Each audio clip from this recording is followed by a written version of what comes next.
I am so excited to talk to our next guest. It has been a while. It has been over 2 years since he's been on this program, and every so often, and these days it feels like every week, I get a question about his whereabouts. I get people asking me, where's Chad Mendes? When's Chad Mendes coming back? When's his suspension up? Very good news, my friends. We are less than 2 months away. June 10th, 2018, less than 2 months from right now. He is free to resume his MMA career. And if you follow him on social media, you know that the clock is ticking and that he is getting right back into fight shape and that he is itching to get back in there. So I thought this would be a great time to catch up with him. He is kind enough to be joining us right now. Chad Monday Mendes is back. How cool is this? Chad, are you there? Yeah, what's up, Ariel? How's it going, my friend? It's been a while. Long time no speak. Wow, it's really great to hear from you. Thank you for doing this. I know you, Man, thanks for having me on. it's a pleasure as always. I know you're not out of the woods, but you have to be feeling like, okay, now you could see the light at the end of the tunnel, right? For sure, man. It's been a while. It was nice getting to kind of decompress and just, get out of the game for a little bit. I've been training and competing since 5 years old, nonstop, never taken a year off. So it's been nice just to kind of step away from it, start my business, kind of, take a venture off into a little bit of a different direction for a little bit. But man, I'm 32 years old. I still got that itch to compete, and I'm excited to get back in there and jump right back in the mix. How much have you missed all of this? Is it possible to verbalize how much you've missed actually competing? Yeah, man. It's like I said. So wrestling was my life. I grew up wrestling, competing. I lived for it, and making the transition into the MMA world. I mean, that just was more competition. It was something I lived for, and like I said, it was great taking that time off. I'll be honest, I was getting a little burnt out with just a lot of things with the fight game. A lot of the politics, and doing a lot of the media, the weight cutting, getting punched in the face. There was just a lot of it that it was just kind of, I don't know. I just felt like I was kind of getting burnt out. So I feel like this time off has been really, really good for me. Faber's, told me that a bunch lately too. I just have this new desire, like the fire's been lit again, and I just feel great. I'm, nerding out big time on my training camps and getting really specific on things. And it just feels good to have that fire again. Get in there and want to train and want to get in there and push yourself to the limits and do everything you need to do. So it's been great, man. I'm excited. Once the news came out that you wouldn't be able to fight for 2 years, did you take a break? Like, did you not go to the gym for an extended period of time? Yeah, I mean, there was a little point where I was like, I'm done with this for a while. A couple months, few months for sure.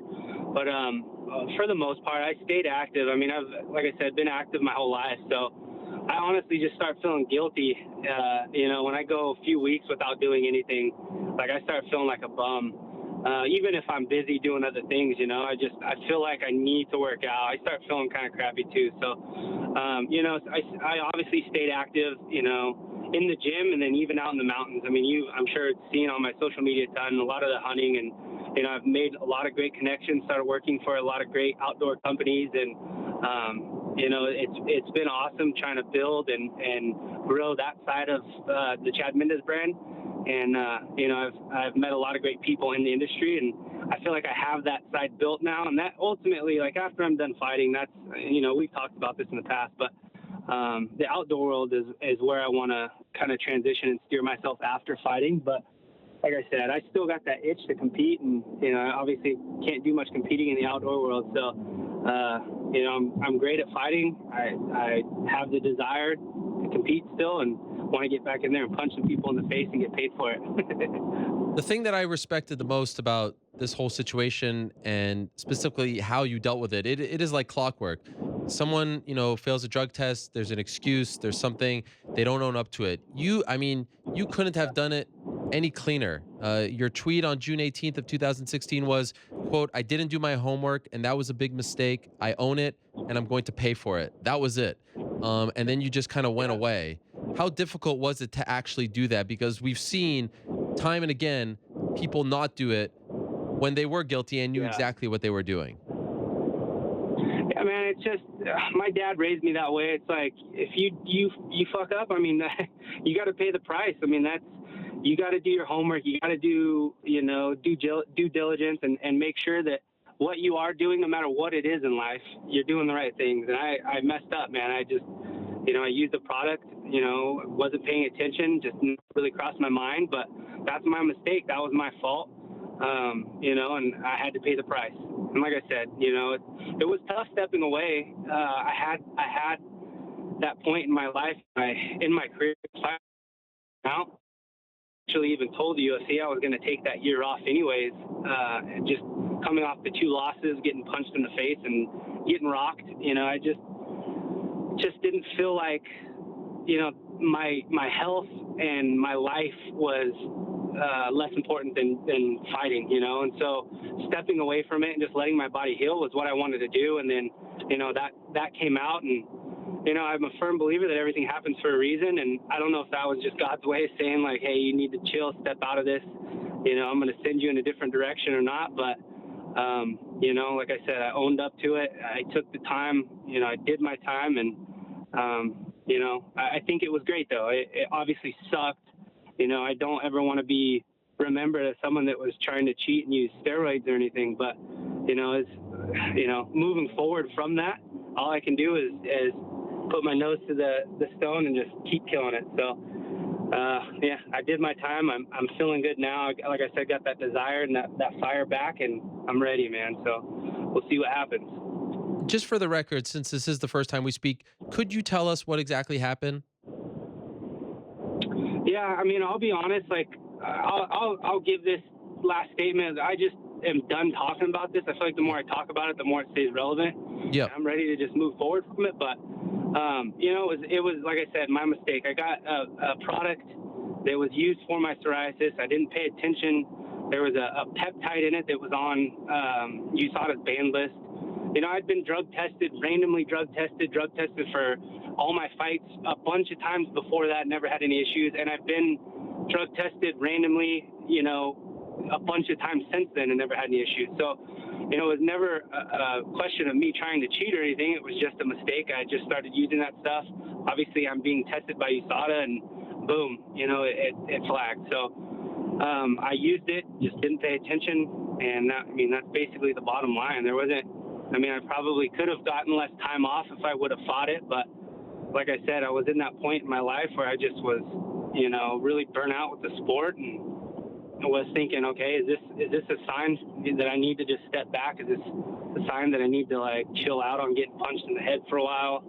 And so I don't know. I just listened to it and didn't try to fight it or do anything. But I think that right there kind of pissed a lot of people off for some reason. Like, if you're innocent, why didn't you fight it? But it wasn't about being innocent or not. I was taking the stuff, and the stuff was in what I was taking. I looked on the ingredients, and yes, it's right there. So I'm not going to say that I wasn't, because I was taking it, but it just wasn't something that I knew that was on the ban list, or obviously I wouldn't have done it because I'm being randomly drug tested all the time. So I don't know. It was just kind of a shitty situation, but just kind of tried to make the best of it, move forward, and like I said, I started Fins and Feathers and stayed busy, stayed active, and it's game time again. So putting that all in the past, I'm just done talking about it. I don't want people to remember me as that type of person, you know what I mean? So it is what it is, and it's time to kick some ass again. And that was actually my next question. Do you still get, I know how social media can be, and I know how much, being clean means to the Team Alpha Male team. Do you still get a lot of that stuff? Do you read your mentions? And if so, how much does it bother you? Because people will blindly say, oh, you're a steroid user, not even know exactly the story that you just told, not know the circumstances. I can imagine that gets under your skin. Do you let it? No, I used to get it, like, right off the bat for sure. I got it a ton. And it's rightful so. I get it. But I don't know if people, honestly, I feel like a lot of people forgot about it, and that's great, and one of the reasons why I just kind of disappeared for a little bit. But, a lot of people are like, why aren't you fighting? Like, why? We need you in the cage. Will you take this fight right now? And it's like, they just don't even know that I can't. So I think that's great. And time just kind of takes things away, but, it sucks. I don't, you get the people that are keyboard warriors, they'll see me post something and it's something that they don't like or it irritates them, and then they'll just throw the steroid comment on there.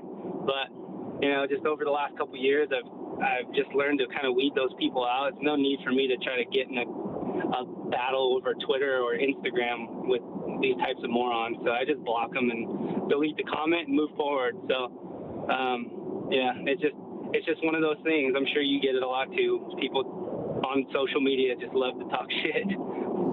The end of 2015, like, the Conor fight, the Frankie fight, a lot went on for you. Of course, even the Ricardo Lamas fight. That was a really busy year for you. Why do you think you got, I mean, obviously the last two didn't go your way, but you mentioned a few times getting burnt out. Why do you think that happened? I don't know. I mean, like I said, I've been competing and training nonstop all year round since I was 5 years old. I just never taken any time for myself. And I don't know if it just caught up with me, but like I said, there was a lot of things going into it. A lot of the politics with the fight game and fights getting moved around, and I feel like opponents being able to dictate why that happens, and specifically my fight with Aldo the second time, like having it be in California and then him get injured and then it moved to Brazil, and just stuff like that. It gets irritating. There's nothing I can do about it, and I have to just kind of go with the flow. The weight cutting, I don't cut a ton, obviously, but I'm cutting, 15 to 20 pounds.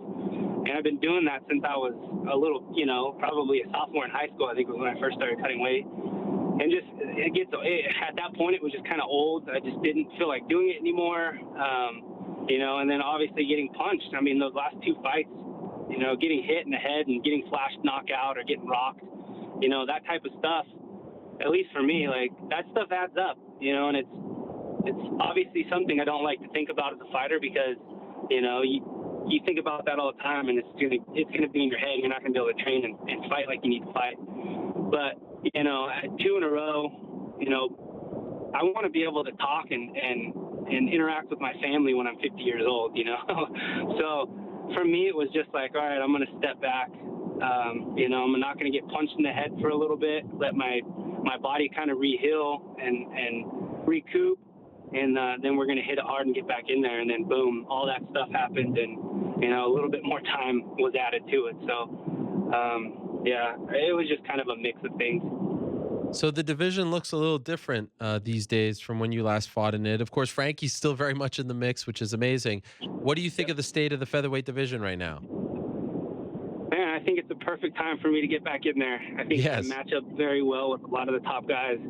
I think that this is a great time for me to get back in and fight and whoop some ass and get right back in there for that title shot. So we'll see. I don't have a fight lined up yet. Okay. But I know the UFC is talking about obviously either into June or July sometime. I know that Vegas card would be awesome. Either the 6th or the 7th would be great. We have another teammate on there. I don't know if I'm even allowed to talk about him fighting on it yet, but it would be cool to be able to, be there along his side and help him and kind of go through it all with him. But I think there's another one even mid-July, I think in Boise, which would be awesome too. But I would really like to get on that Vegas card if possible. So I know Mike is going to be pushing for it. The UFC is kind of going back and forth with him a little bit on opponents and dates. So I'm hoping this week we can kind of get something ironed out. I would imagine they probably announce it soon as well. So just everyone keeps asking me the same thing, like, when are you coming back, when are you fighting? And I wish I had an exact answer to tell people, but just like, man, I don't know, probably this summer sometime. So I'll keep everyone posted.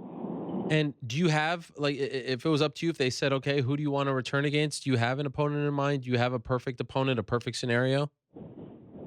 Man, I honestly would like to get that Frankie fight back. Frankie is obviously a top-level guy, and it's a guy that I know I can beat. That fight would be great. I honestly feel like any of the guys in the top 10 I match up with great. Kind of sucks now. Team Alpha Male is kind of taking over the featherweight division. I think we have, 4 or 5 guys in the top 15. And, we've already sat and talked. I told these guys, like, I love you all, and I don't want to fight you unless it's for a title. But if it's for a belt, we're going to scrap.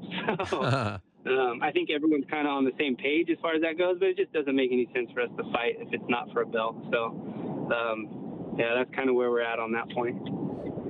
What did you miss most about it all? Did you miss the actual, fight itself, the build up to the fight, the nerves? Is there one aspect like a drug that you just can't wait to experience again? Yeah, I think the part that I miss the most is the preparation, honestly. And I honestly did not think I would ever say that, but kind of turning into a normal human, I guess I can say, for the last 2 years, and just kind of doing what most people do, and not having to like prepare for any specific fight or event. I miss that, and I miss going through the grind and like having to be scientific about things and like finding out what works and what doesn't throughout your training camps on how your opponent, his fighting style is, and like coming up with the game plan. I miss all that, and I'd say that's probably the part that I do miss the most.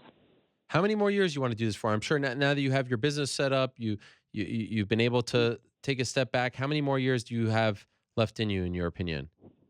Man, when I first started fighting, I always said like 35, 36, and I would like reevaluate it and just kind of see what my body was doing. If I'm able to keep going and I'm feeling great, I mean, I'll keep going. But I'm not the type of guy that has like a chip on his shoulder, like I got to prove something and I'm going to fight till I'm 45 or something. If my body's not cooperating, I'm good to go. I have the business, I have a means of making good money now. I don't have to fight for money is basically what I'm saying. So I just miss the competition. I miss, like I said, the preparation and all that stuff. So I'm actually 32 right now. Tomorrow is my birthday. I'm going to be 33 tomorrow. Happy birthday. So yeah, thank you. I have a few more years, but I think what we're going to do is probably reevaluate it at about 35 or 36 and just kind of see what's going on and then go from there. Let me tell you something. I don't know if it's a sign of things to come, but my 33rd birthday, as it stands right now, my greatest birthday yet. So I hope the same. I don't know what you got planned. You got anything planned for tomorrow? Because my 33rd was an all-timer for me. I don't know about what you have. Is there anything on the docket right now? Can you talk about it? Is it something that could be aired? Yes. What happened? You know what's crazy? You know, Chad Mendes, do you know what's crazy about my 33rd birthday? My 33rd birthday was July 8th of 3 years ago. I was in the airport that morning, July 8th, on my way to Las Vegas to cover UFC 189. Mm-hmm. How about that? Nice. Of course, you were in the main event. Cool, man. But that's not why it was so great. I was sitting in the airport on my birthday, and this is going to be a very convoluted for you, but my favorite athlete of all time was Patrick Ewing, and he was number 33 for the New York Knicks. And I was sitting in the airport, and Kristaps Porzingis, who is the heir apparent, I guess, to Patrick Ewing. He's this guy that they drafted back then 3 years ago from Latvia. The New York Knicks did. Was about to fly to Vegas as well to play in the NBA Summer League. He wasn't very well known, but he is 7'4", and he walks into my terminal. And so here I am, this Patrick Ewing Uber fan, finally turning 33, which was his number. And I always wanted to be 33 years old because that was his number, and I felt like it was my good luck number. And I'm sitting in the airport as Kristaps Porzingis, the heir apparent, now the guy who's going to bring my beloved Knicks back to the glory land, is walking into my terminal, and I meet him. How crazy is that? And I shook his hand, I took a picture, and I sat in front of him. It was unbelievable. I'll never forget it. Dude, that's why I love you. The excitement in your voice right now is just something that is awesome, dude. I love it. That's cool. A hell of a 33rd. So I actually don't have much planned, but I'll probably just be training. Okay. But yeah, I don't know. Unless the wife has something planned that I don't know about. Yeah. Might, but yeah, we'll see. That's cool. Surprise parties are fun. Cool. Yeah, there's nothing wrong with that. Look, you just kind of, I didn't plan for that. You just kind of have to let it happen. But I have a feeling 33rd is a big one for you. So this is great. I'm really happy for you, Chad. Welcome back. I know it's not quite official just yet. June 10th, right? Yeah, June 10th. I'm free to go. And I don't know. Like I said, I don't have anything lined up yet. So as soon as I find out, though, I'm sure I'll, post about it, and maybe even do a little video on my YouTube channel, and just let everybody know. So we'll see. I'm hoping that it's this week. Fingers crossed. Well, we are looking forward to it. Like you said, this would be very much a shot in the arm in that division. So I think it's a great time to come back, and most importantly, kudos to you on handling it like a pro. You really did, and in my opinion, you put out the blueprint. You nice, sweet. You owned up to it and you moved on. Well done. I know that's not really easy. That looks a lot easier than it really is. I know that takes a lot. So kudos to you, and kudos on handling it very well. Welcome back. Looking forward to your fight whenever it is. Awesome. Well, thank you so much, man. I really do appreciate it, and I always enjoy coming on the show. So I don't know if maybe we can get another one before the Yes. fight if we get something lined up. But Yeah. Let's love not to let's talk to not you wait again. another 2 years for the next one. All right. Yeah, let's not do that. All right. Cool. Happy early Cool. birthday to you. We'll talk to you soon. Awesome. All right, thanks, buddy. We'll talk to you.